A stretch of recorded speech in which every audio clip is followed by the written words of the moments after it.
This is basically a modern sequel to a very old game from 1988. It's a 2D side-scrolling action platformer with some light Metroidvania elements. You control a heavy, somewhat sluggish character that can strike in multiple directions, slide and eventually unlock abilities like double jump and a more powerful dash. There's also a grappling mechanic that lets you swing across gaps and interact with the environment. The story follows a king who once defeated an evil ice witch, but now he has been poisoned by a cursed arrow that has stolen his powers. And after being resurrected by mages, you basically set out to reclaim your throne and put your kingdom back together. It's a fairly standard setup, but it works well enough to drive the adventure. The combat includes a pairing system that lets you switch sides with enemies, and you have a rage meter that fills up over time. You can also find gold to purchase upgrades and power crystals to improve your stats, which is done at special thrones throughout the game. The game definitely looks nice with its pixel art style and has a great gothic soundtrack.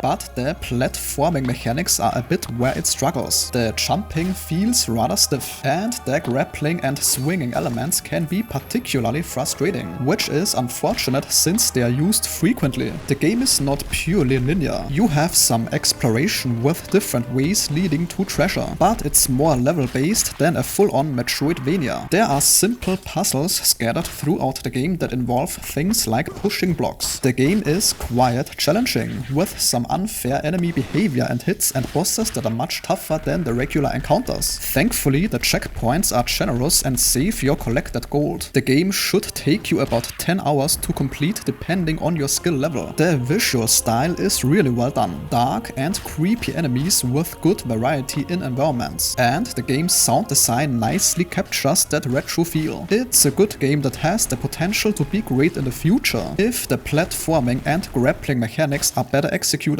But if you're into challenging retro-style platformers with a dark aesthetic, then it might be worth checking out despite its flaws. And that sentence concludes today's video. If your time was respected, a like or comment is very much appreciated.